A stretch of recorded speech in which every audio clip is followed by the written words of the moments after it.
السلام علیکم ورحمۃ اللہ وبرکاتہ۔ آج دو چیزوں کے بارے میں بات کرتے ہیں، ایک ہے آئی لو می اور دوسرا ہے لو یور سیلف۔ یہ دونوں الگ الگ معاملات ہیں، اس میں کبھی لوگ گڑمٹ کر جاتے ہیں۔ آئیے ذرا اس پر بات کرتے ہیں کہ آئی لو می کا کیا مطلب ہے اور لو مائی سیلف یا لو یور سیلف اس کا کیا مطلب ہے۔ آئی لو می جو ہے اس میں ایک نیگیٹو کونوٹیشن بھی ہے، ایک منفی اثر بھی ہے، اور وہ منفی اثر یہ ہے کہ آئی لو می میں انسان اپنے آپ سے اتنا زیادہ پیار کرنے لگتا ہے کہ وہ اپنے علاوہ ہر کسی کو بیکار سمجھنے لگتا ہے۔ اس کی ویلیو اس کی نظر میں کم ہوتی چلی جاتی ہے، اس کی کانسنٹریشن اس کی اپنی ذات پر اتنی زیادہ ہوتی ہے کہ وہ غیر کو کچھ سمجھتا ہی نہیں۔ نتیجتاً اس میں ایگو پیدا ہو جاتا ہے، وہ سیلف سینٹرڈ ہو جاتا ہے، وہ صرف اپنی ذات کے گرد چاہتا ہے سب گھومتے رہیں، اور اس کی ذات کے محور سے کوئی نکلے تو پھر وہ برانگیختہ ہو جاتا ہے، غصے میں آ جاتا ہے کہ میرے اراؤنڈ سب چلتے رہو۔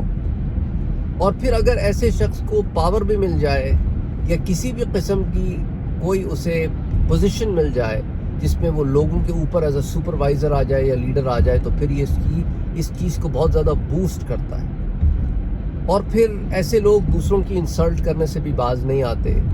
ضروری نہیں ہے کہ آئی لو می کے مختلف مدارج ہیں، مختلف درجات ہیں، تو آئی لو می سے نکل کے لو یور سیلف پر آ جاتے ہیں۔ لو یور سیلف کا معنی یہ ہوتا ہے کہ انسان جیسے دوسروں کو خیال رکھتا ہے، اپنے رب کے حقوق کا خیال رکھتا ہے، ویسی اپنی ذات کا بھی خیال رکھے۔ یہ لو ہوتا ہے اپنے ساتھ۔ یہ دماغ پر سوار نہ ہو اور آئی لو می تک نہ پہنچ جائے تو ٹھیک رہتا ہے۔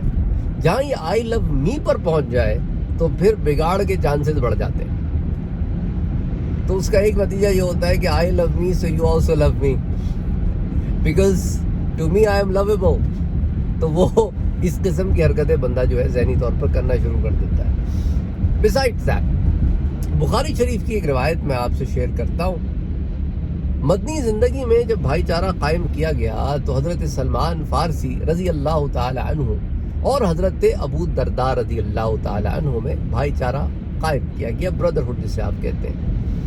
تو اب جب یہ بھائی چارہ قائم ہو گیا تو حضرت سلمان فارسی حضرت ابو درداء سے ملنے جاتے تھے، اور یہی ہونا چاہیے جب کمیونٹی میں آپ رہتے ہیں نا کسی، تو جیسے ہم ویسٹرن ورلڈ میں کمیونٹی سسٹم ہوتا ہے، محلے داریاں بھی ہوتی ہیں، لیکن اکثر یہی ہوتا ہے کہ محلوں میں لوگ جو ہے وہ اتنا قریب نہیں ہوتے، تو کمیونٹی سسٹم میں ملنے جاتے ہیں۔ تو یہ ایک بڑا زبردست پوائنٹ میں یہاں ریز کرنا چاہ رہا تھا۔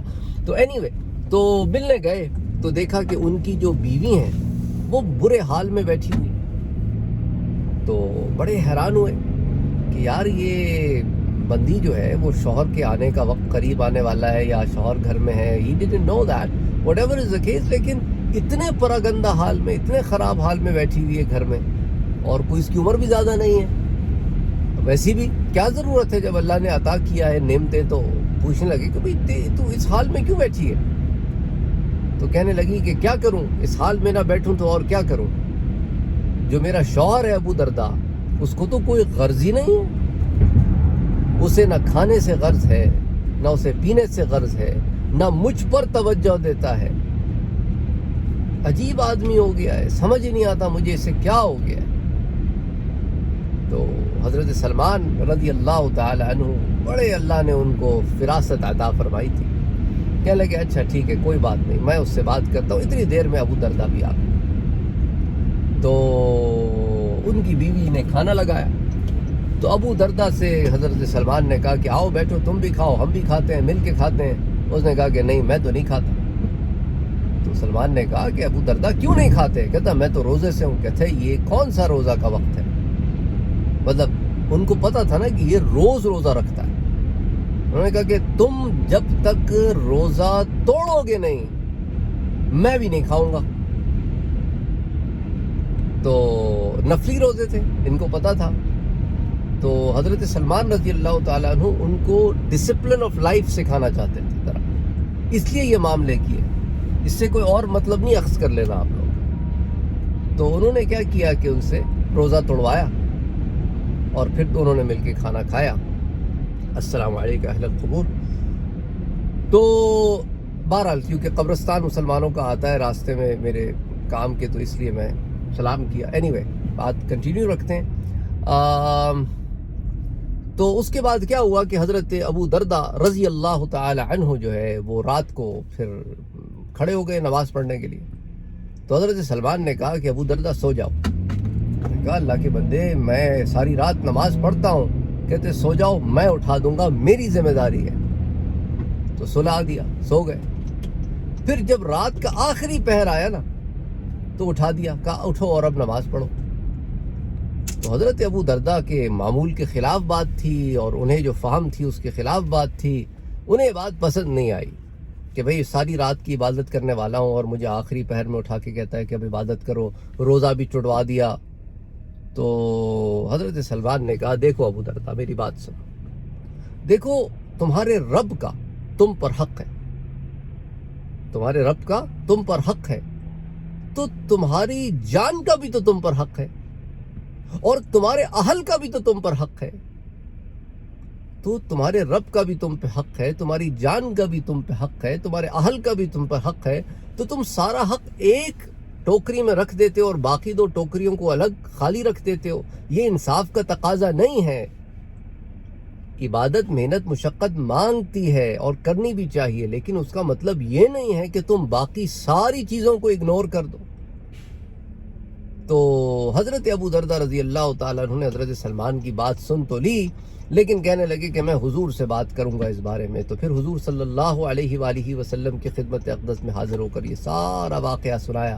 تو حضور نے فرمایا کہ سلمان نے سچ کہا ہے ابی دردہ، او کما قال رسول اللہ صلی اللہ علیہ وآلہ وسلم. تو یہاں سے ہمیں کیا مسئلہ سمجھ میں آتا ہے؟ ہمیں یہ مسئلہ سمجھ میں آتا ہے کہ ہم کبھی کبھی اپنے آپ پر اتنا زیادہ کانسنٹریٹ کرنے لگ جاتے ہیں کہ اپنی ذات کے علاوہ سب کو بھول جاتے ہیں. کبھی دوسروں پر اتنا زیادہ کانسنٹریٹ کرنے لگتے ہیں کہ عبادات میں غفلت ہو جاتی ہیں اور اپنی ذات کو بھی اگنور کر دیتے ہیں. کبھی عبادات پر اتنا زور ہوتا ہے کہ لوگوں کو اگنور کر دیتے ہیں اور اپنی ذات کو بھی اگنور کر دیتے ہیں. تو اس لیے چاہیے یہ کہ ہم ہر چیز بیلنس کر کے چلیں. جس کی نوکری 15 گھنٹے کی ہے اس کے لیے تہجد میں اٹھ کے تہجد گزار ہونا ہر روز مشکل ہو سکتا ہے. یہ نہیں کہتا کہ کوئی کرے گا ہی نہیں، ہو سکتا ہے. تو ہر ایک کو اپنی ذمہ داریوں کے لحاظ سے کام کرنا چاہیے. ہر انسان کی ایک اپنا مزاج بھی ہوتا ہے. کسی کی نیند 5 گھنٹے ہے تو کسی کی 8 گھنٹے ہے، تو کسی کی 9 گھنٹے ہے، کسی کی 6 گھنٹے ہے، کسی کا کچھ آرام ہے، پھر کسی کی مشقت زیادہ ہے، کسی کی مشقت کم ہے. تو اسی طرح دیکھو نا، آپ اپنی بیوی کو اگنور نہیں کر سکتے، اپنے گھر والوں کو اگنور نہیں کر سکتے، اپنی اولاد کو اگنور نہیں کر سکتے اور کہنے کو جی میں نیکی کا کام میں لگا ہوا ہوں اور تم لوگ باقی جو میرے اطراف لوگ ہیں وہ ترستے رہے مجھ سے ملنے کے لیے. یہ کچھ نہیں ہوتا. ہمارے ہاں بھی کچھ لوگ 40 دن نکل جاتے ہیں اور وہ ان کا ہر 2 3 4 مہینے کے بعد یہی معمول ہے. وہ پیچھے اولاد ہے، بیوی ہے، نکل گئے. یعنی ہر شے میں میانہ روی چاہیے. دین میانہ روی سکھاتا ہے. ہم ایکسٹریم حدوں پر جا کے سمجھتے ہیں کہ ہم بہت اچھے مسلمان ہو گئے ہیں اور یہ جو حق مارو گے نا تم اپنی جان کا اور اپنے اہل کا، اس کا سوال ہوگا تم سے. یہ نہ سمجھنا کہ بس نہیں، ان سب کا تم سے سوال ہوگا. تو اس لیے دھیان رکھو کہ ان چیزوں میں احتیاط کرو. بہرحال 9-10 منٹ آپ سے بات ہو گئی ہے. امید کرتا ہوں کہ بات آپ لوگوں کو اچھی طریقے سے سمجھ آ گئی ہوگی. تو آپ نے ہر شے کو ساتھ لے کے چلنا ہے. ایک مسلمان کی زندگی کے 3 حصے ہیں. ایک اس کے رب کا اس پہ حق ہے، ایک اس کی جان کا اس پہ حق ہے، ایک اس کے اہل و عیال کا اس پہ حق ہے. تو سب کے حق کو ان کا حق ادا کر کے چلو. اپنا خیال بھی رکھو، اپنے آپ کو پریزنٹیبل بھی رکھو. ہمارے ہاں کچھ لوگ حلوہ ہوش پھر رہے ہوتے ہیں، سمجھتے او جی بڑے پہنچے ہیں، اللہ والے ہو گئے جی، بڑے پہنچ گئے ہیں. ایسے نہیں ہوتا. ہر شے کو دیکھ ریکھ کے چلنا پڑتا ہے. انسان کو پریزنٹیبل بھی ہونا چاہیے. یہ بھی دین نے سکھایا ہے. اچھا پہنو جو پہن سکتے ہو، اچھا کھاؤ جو کھا سکتے ہو. ہمارے ہاں میرے پاس بھی ایک بچہ ایک کتاب لے کے آ گیا تھا، وہ اولیاء اللہ کے ذکر اور اس میں ان کے ایسے ایکسٹریم واقعات. میں کہا اللہ کے بندے اس مقام پر پہلے پہنچو تو صحیح، پھر یہ باتوں پہ عمل کرو. ہم بیٹھے ہوئے نفس امارہ پہ اور نفس مطمئنہ کے واقعے پڑھ پڑھ کے پریشان ہو رہے ہیں.